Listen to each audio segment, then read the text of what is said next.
ఓం నమో భగవతే వాసుదేవాయ.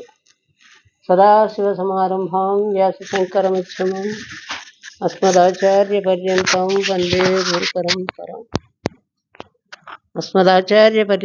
వందే గురుపరంపరం. మిత్రులందరికీ శరన్నవరాత్రి శుభాకాంక్షలు. ఓం నమో భగవతే రమణేశాయ నమః. ఓం నమో భగవతే రమణేశాయ నమః. నమస్కారం. భగవాన్ శ్రీ రమణ మహర్షి గారి గురించి ఒక సందేశం, ఆయన చెప్పిన బోధ ఒకటి మనం చెప్పుకుందాం. శ్రీ పాల్ బ్రంటన్ ఒక బౌద్ధ భిక్షువుతో కూడా శ్రీ రమణాశ్రమానికి వచ్చారు ఒకసారి. పాల్ బ్రంటన్ అనే ఆయన బౌద్ధ భిక్షువు, కూడా ఆంగ్లేయుడే. పేరు స్వామి ప్రజ్ఞానంద. రంగూన్లో ఒక ఆశ్రమాన్ని స్థాపించాడు ఆయన. పూర్వాశ్రమంలో మిలిటరీ ఆఫీసరు. వీరు ఉభయులు మహర్షిని ప్రశ్నలు అడిగారు. ఆ ప్రశ్నలు, వాటికి భగవాన్ ఇచ్చిన సమాధానాలు ఇవాళ చెప్పుకుందాం. భిక్షువు అడుగుతున్నాడు భగవాన్ని, సత్యానికే దేశ దేశాలు అన్వేషించాం, దానిని పొందటం ఎలాగా? మహర్షి జవాబు, అంతర్ముఖమైన విచారణ వల్ల లేక నిశ్చలమైన ధ్యానం వల్ల పొందవచ్చు. పృచ్ఛకుడు అడుగుతున్నాడు, బ్రంటన్ అడుగుతున్నారు. కొన్ని సంవత్సరాల క్రిందట నేను దివ్యానుభవాన్ని అనుభవించాను. కాలం గడుస్తున్న కొద్దీ అనుభవం మాయమైపోయింది. కానీ కిందటి సంవత్సరం నుండి ఆ ఆనందాన్ని తిరిగి పొందుతున్నాను. అందుకు కారణం ఏమిటి అని భగవాన్ని అడిగారు. మహర్షి గారు చెబుతున్నాను, అనుభవం స్థిరంగా ఉండకపోవటానికి కారణం ధ్యానం సహజం కాకపోవటమే.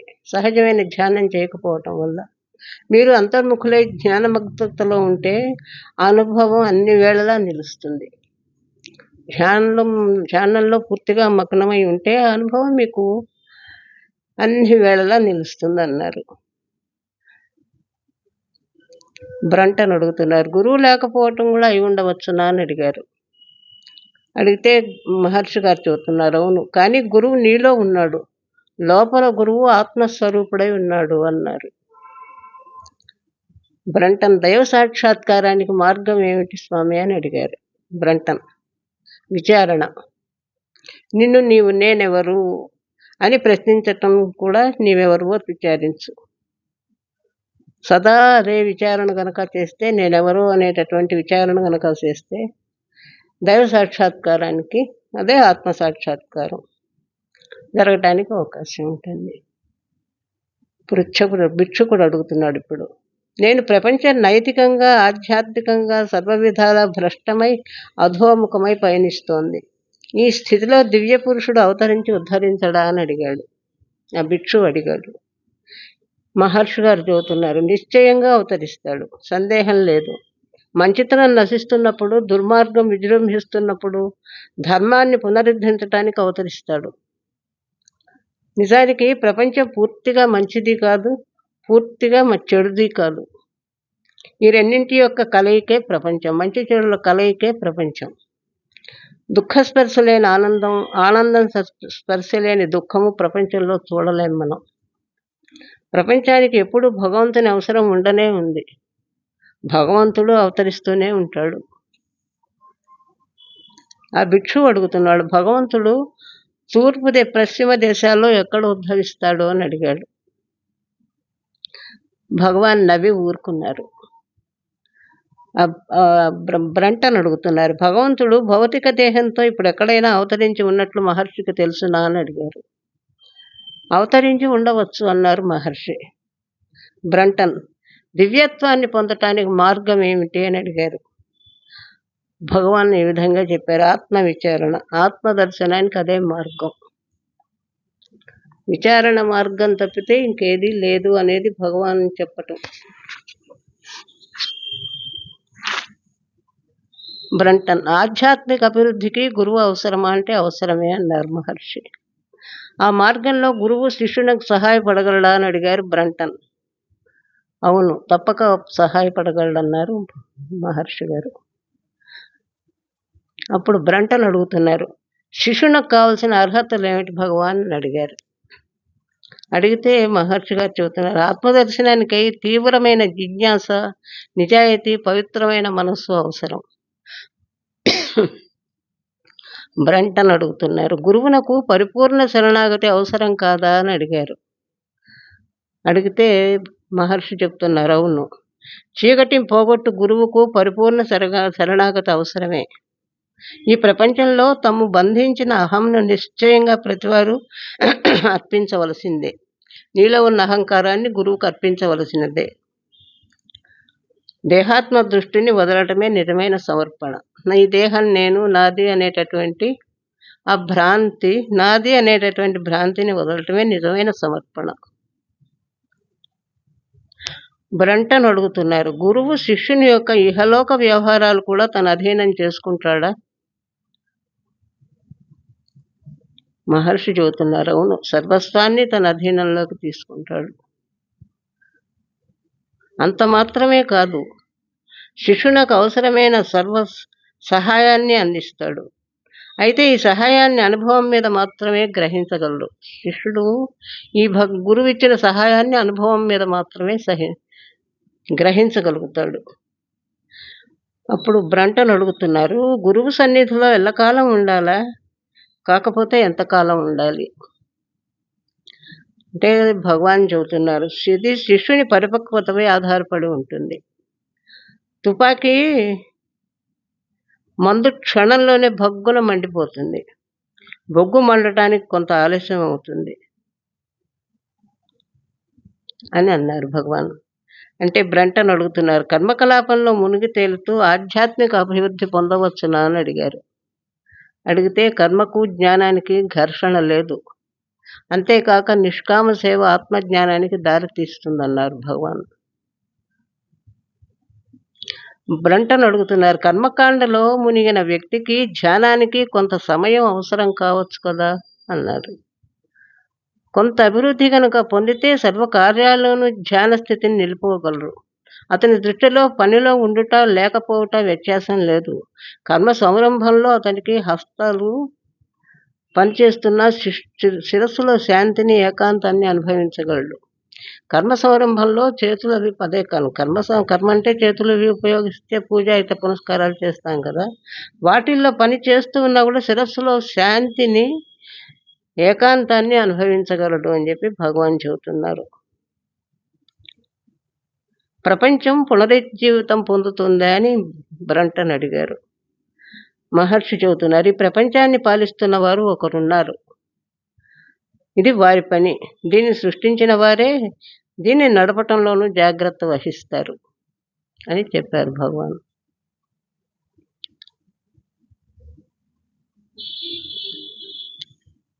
ఈ విధంగా భగవాన్కి పాల్ బ్రంటన్కి సంభాషణ జరిగింది. ఆ భిక్షువు కూడా అందులో కొన్ని ప్రశ్నలు భగవాన్ అడిగారు. ప్రత్యేకంగా భగవాన్ చెప్తున్నది, ఎంతసేపటికి కూడాను నేను అనే దాని గురించి తెలుసుకుని ఆత్మస్వరూపాన్ని పొందితే, ఆత్మ ధ్యానం చేయగలిగితే ఈ సమస్యలన్నీ, ఇటువంటి ఆలోచనలు, ఇటువంటి ఏవైనా అడ్డంకులు ఉన్నాయనుకున్నా కూడా అవేవి కూడా లేకుండా ఆత్మవిచారం ఒక్కటే దానికి మార్గం. అప్పుడు నేను అనేది ఏమిటో తెలిస్తే ఈ ప్రపంచము, ఇందులో ఉన్న దుఃఖాలు, కష్టాలు, సుఖాలు ఇవన్నీ కూడా నీ దృష్టికి రావు అని చెప్పి భగవాన్ సెలవిచ్చారు. సరే, నిన్నటి వరకు మనం పాపాజీ గారిని గురించి చెప్పుకున్నాం. భగవాన్ని కలిశారు కదా, కలిసిన తర్వాత ఆయన చెప్పింది పాపాజీ గారికి ఏ విధంగానూ సంతృప్తి లేకపోయినా కూడా అక్కడ ఆయన దర్శనం ఒక్కసారి ఆయన తన కళ్ళల్లోకి చూసిన తర్వాత ఆ అనుభూతిని ఆయన కొంచెం అది మెదులుతూనే ఉంది ఆయన మనసులో. కానీ ఆయనకి ఒక విధమైన విసుగు పుట్టింది. ఆ శిష్యుల్ని, ఆ వాతావరణాన్ని చూసినప్పుడు ఆయనకి ఎంతో సమయం పట్టలే. నాకు ఉద్యోగంలో చేరటానికి కూడా ఆయనకి మళ్ళీ సమయం అయిపోతుంది. ఒక నెల రోజులే కదా ఆయన సెలవు పెట్టారు. అందుకని ఇక మళ్ళీ వెళ్ళిపోయే సమయం కూడా ఆసన్నం అవుతుంది. ఇంకొక వారం రోజుల కంటే అక్కడ ఉండదలుచుకోలేదు ఆయన. అందుకని ఏం చేశారంటే, ఇక్కడ భగవాన్ ఏమీ మాట్లాడటం లేదు. శిష్యులు పెద్ద ఏది లేకుండా మౌనంగా కూర్చొనున్నారు. అందుకని ఆయన అరుణాచల కొండకి ఆవల వైపున ఆశ్రమంలో కొన్ని కిలోమీటర్ల దూరంలో, ఆశ్రమానికి కొన్ని కిలోమీటర్ల దూరంలో గిరికి ఉత్తరపు పక్కన అడవిలోని ఒక ప్రశాంతమైన ప్రదేశంలో ఉండిపోయి, ఏకాంతంగా అందులో ధ్యానం చేసుకోవటం మొదలెట్టారు అక్కడ కూర్చొని. అట్లా ధ్యానం చేసుకుంటూ భక్తిపరమైన సాధనలో ఆయన మునిగిపోయారు. ఆయన కృష్ణ సాధన, ఆయన భక్తి. మళ్ళా తరచుగా ఆయనకు ఆ కృష్ణుడు కనిపిస్తూ ఉండటం ఇట్లా జరుగుతోంది అక్కడ. అరుణాచలం ఉత్తర పక్కన ఉన్న కొండలో అన్నమాట. దగ్గర అక్కడ అడవిలో అక్కడ. తర్వాత ఇక ప్రయాణానికి సిద్ధమైపోయి ఆఖరిసారిగా ఒకసారి భగవాన్ని దర్శించుకుని వెళదామని చెప్పి ఆయన ఆశ్రమానికి వచ్చారు. అప్పుడు మహర్షికి ఎదురుగా వెళ్ళి నమస్కారం చేసి నిలబడితే మహర్షి అడిగారట, ఇంతకాలం మీరు కనపడలేదు, ఎక్కడికి వెళ్ళారు అని అడిగారట. అడిగేటప్పటికి మీరు ఎక్కడున్నారు అని అడిగారు. గిరికి ఆవల పక్కన అని సమాధానం ఇచ్చారు. మీరు ఇక్కడ ఏమి చేస్తూ ఉండేవారు అని అడిగారు. అక్కడ ఏం చేశారు మీరు? వారం రోజుల పాటు అక్కడే ఉన్నారు, మీరు ఏం చేశారు అక్కడ అని అడిగారు. అడిగితే ఆయనే నాకు నా గురించి మాట్లాడటానికి అవకాశం ఇచ్చినట్లుగా అయింది నాకు. నేను నా కృష్ణునితో ఆడుకుంటూ ఉన్నాను అని చెప్పారు పాపాజీ. నేను ఆనందాన్ని పొందగలిగాను. నేను ఎంతో గర్వంగా ఉన్నాను. ఎందుకంటే నాకు మహర్షి కంటే చాలా గొప్పవాడినని నేను భావించుకుంటున్నాను. ఆయనగా ఎక్కడా కృష్ణుడు దర్శనాలు ఇటువంటివి ఏమీ జరగలేదు కదా అనే నా భావనలో. ఇంతసేపటికి నాకే కనపడుతున్నాడు కృష్ణుడు, ఆయనకు దర్శనం కావటం లేదు, ఆయనకు అవ్వలేదు ఇంతవరకు అనే భావనలో ఉన్నారు. అప్పుడు భగవాన్ ఈ విధంగా అంటున్నారు, ఓహో అలాగా, ఆయన ఆశ్చర్యంతోనూ ఆసక్తితోనూ చాలా బాగుంది, చాలా బాగుంది అన్నారు. ఇప్పుడు మీరు ఆయన చూస్తున్నారా అని అన్నారు మహర్షి. లేదండి, నేను చూడటం లేదు. నాకు దృశ్యములు కనిపించినప్పుడే ఆయన్ని చూడగలను అన్నారు. ఎవరు? పాపాజీ. నేను ఇంకా నా గురించి గొప్పగా భావించుకుంటున్నాను. ఎందుకంటే నాకు ఈ దర్శనం లభించినవి మహర్షికి లభించలేదు కనుకని పాపాజీ భావన. అయితే కృష్ణుడు మీ వద్దకు వచ్చి మీతో ఆటలాడి మరల అంతర్ధానమైపోతున్నారన్నారు కదా అన్నారు భగవాన్. ఒకప్పుడు ప్రత్యక్షమై ఒకప్పుడు అంతర్ధానమైపోతుండే భగవంతుని వల్ల ప్రయోజనం ఏమిటి మీకు? ఆయన నిజమైన భగవంతుడే అయితే ఆయన మీ జీవితం అంతా మీతో పాటే ఉండిపోవాలి కదా అన్నారు భగవాన్. నాకు కలిగిన ఈ దృశ్యముల యొక్క అనుభవం వలన మహర్షి నిరాసక్తంతో ఉన్నప్పటికీ నా ఉత్సాహం కొంత చల్లారింది. ఆయన ఆ విధంగా నిరాసక్తంగా మాట్లాడేటప్పటికి నాకు కొంచెం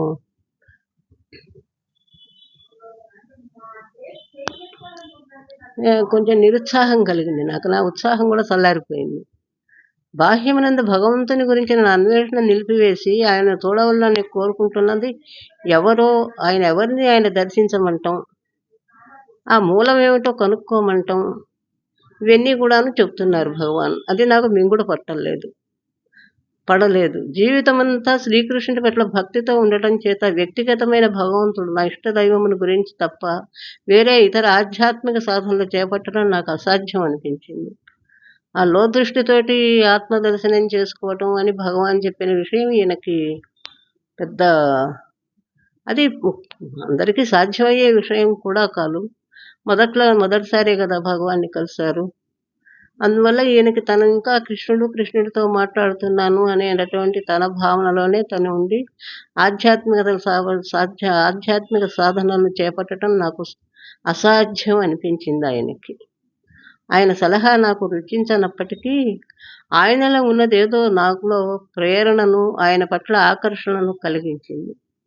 నేను చేసేటటువంటి ఆధ్యాత్మిక సాధనకు ఆయన ఆమోదం లభిస్తుందనే ఆశతో నాకు ఒక మంత్రం ఇమ్మని ఆయన్ని అడిగాను. పాపాజీ గారు ఆయన ఒక మంత్రం ఇమ్మని అడిగారు. అందుకు ఆయన నిరాకరించారు. తర్వాత మద్రాసులో ఉన్నప్పుడు ఆయన కలలో నాకు ఒక మంత్రమును ఉపదేశించారు. మళ్ళీ మద్రాసు వెళ్ళిపోయాక ఆయన మళ్ళీ కలలో భగవాన్ ఒక మంత్రం ఉపదేశించినట్టుగా ఆయన అనుభూతి పొందారు. నాకు మద్రాసులో దొరికిన ఉద్యోగం పట్ల పెద్ద ఆసక్తి లేదు కనుక నాకు సన్యాస దీక్షను ఇచ్చుటకు ఆయన అంగీకరిస్తారా నేను ఆయన్ని అడిగాను. నేను కేవలము మహర్షిని చూచే అవకాశం కొరకే ఈ ఉద్యోగం చేయుటకు సిద్ధపడినాను. ఆయన విన్నపమును కూడా తిరస్కరించారు. నా విన్నపం ఆయన అసలు వినలేదు, తిరస్కరించారు. కనుక కామెర్లు కప్పిన నా దృష్టిలో మహర్షి నుండి నేను పొందిందేమీ నాకు కనిపించలేదు. చక్కగా ఒప్పుకున్నారు ఆయన. మహర్షి నుండి నేనేమి పొందిందేమీ లేదు. ఒక మంచి అనుభవము, ఒక పనికిరాని సలహా తప్ప. నేను కొత్త ఉద్యోగంలో చేరుటకై మద్రాసు వెళ్ళాను. పనికిరాని ఒక మంచి అనుభవం అయితే ఆయన దృష్టి పడ్డప్పుడు కలిగిన అనుభవం ఆయనకి చాలా ఆనందాన్ని కలిగించింది. కానీ ఒక పనికిరాని సలహా, ఆత్మదర్శనం చేసుకో, నీలో నువ్వేవో నువ్వు తెలుసుకో ముందు అన్న మాట ఈయనకి పెద్ద రుచించలేదు కదా. మొదటి నుంచి అదే దీనిలో ఉన్నారు ఆయన. ఈ రెండు తప్పితే నాకు ఆయన వల్ల ఉపయోగం ఏమీ కనపడలేదు. అందుకని మద్రాసు తిరిగి వెళ్ళిపోయాను. నాకు ఉండటానికి మంచి ఇల్లు దొరికింది. నా కుటుంబం అంతా చక్కగా సరిపోయింది. అందులో నాకు ఈ ఉద్యోగంలో పెద్ద ఆసక్తి లేకపోయినప్పటికీ పూర్తి బాధ్యతతో నాకు చేతనైనంత సమర్థవంతంగా నిర్వహిస్తున్నాను. నా మిగిలిన సమయం, శక్తి అంతా శ్రీకృష్ణునితో అనుసంధానమై ఉండటకే ఉపయోగించుకున్నాను. నేను నా ఇంటిలోని ఒక గదిని నా పూజ గదిగా మార్చుకున్నాను. నేను పూజ గదిలోనే నిద్రించేవాడిని. నేను నా కుటుంబంతో పెద్దగా పొత్తు పెట్టుకోలేదు. నేను వీలున్నంత వరకు మౌనంగా నా జీవితాన్ని గడిపేవాడిని. ఎవరు వచ్చి నన్ను తలుపు కొట్టినా కూడాను నాకు చాలా చికాకు కలిగింది. నా భార్యకు కూడా చెప్పాను, వచ్చి నాతోటి తలుపులు కొట్టి నన్ను పలకరించవద్దు. నేను ఉదయం తెల్లవారుజామున 2:30 గంటలకు నేను పఠనము, మంత్రజపము చేస్తుండేవాడిని. కొన్నిసార్లు శ్రీకృష్ణునికి సంబంధించిన రకరకాల గాథలను కూడా ఆసక్తితోటి చదువుతూ ఉండేవాడిని. కానీ నేను ఎక్కువగా నామజపమే చేస్తూ ఉండేవాడిని. ఒక రోజున 24,000 సార్లు శ్వాసను తీసుకుంటానని లెక్కలు కట్టి నా ప్రతి శ్వాసలోనూ కనీసం ఒక్కసారి భగవంతుడి నామం జపించవలనని నిశ్చయించుకున్నాను. భగవంతుడి నామమును ఉచ్చరించకుండా పీల్చిన ప్రతి శ్వాస వృధాయే అని భావము నేను అలవర్చుకున్నాను. ప్రతి శ్వాసలోనూ ఆ కృష్ణనామాన్ని జపిస్తేనే జన్మ సార్థకం అనేటటువంటి భావనలో ఆయన ఉన్నారు. ఇది చాలా సులభంగా అందుకొనగలిగిన లక్షణమేనని నేను కనుగొన్నాను. అప్పుడు నాలో మరొక ఆలోచన ఉదయించింది. నా జీవితంలో భగవంతుడి నామం జపించకుండానే ఎన్నో సంవత్సరములు గడిచిపోయినాయి. ఆ సమయంలో జరిగిన ఉచ్ఛ్వాస నిశ్వాసలన్నీ వృధా అనే నా దృష్టిలో వృధా అయిపోయినాయి. నేను రోజుకు 50,000 సార్లు నామజపము చేస్తే నేను యవ్వనంలో వృధా చేసిన శ్వాసలన్నిటికీ పరిహారం చెల్లించినట్లు అవుతుంది అనుకున్నారు ఆయన. రోజుకు 50,000 కనుక నా శ్వాస జపం చేస్తే అప్పుడు యవ్వనంలో తను కోల్పోయినటువంటి ఆ జప ఇదంతా కూడాను ఇప్పుడు తనకి సంప్రాప్తం అవుతుంది అని ఆయన భావన. నామజపమును శ్వాసతో అనుసంధానపరచుట ద్వారా నేను ఈ లక్ష్యమును అచిరకాలంలోనే అందుకొనగలిగాను. ఆయన అది కూడా సాధించగలిగారు. 50,000 జపాన్ని శ్వాసతో చెయ్యటం అనే దీన్ని కూడా ఆయన పొందగలిగారు, సాధించారు ఆయన. ఈ విధంగా ఆయన తన జీవితాన్ని గడుపుకుంటూ పోతున్నారు. అదే అనుభవంతో ఉన్నారు ఆయన. అదే అత్యుత్తమ మార్గం అని కూడా ఆయన అనుకుంటున్నారు. భగవాన్ని కలిసినందువల్ల చెప్పినటువంటి ఆత్మ జ్ఞానం అనేది ఆయనకి కొరుకుడు పడలేదు. ఈ విధంగా ఆయన తన జీవితాన్ని సాగిస్తున్నారు. మళ్ళీ రేపు కలుద్దాం. నమస్కారం. ఓం నమో భగవతే శ్రీరమణేశ్వర.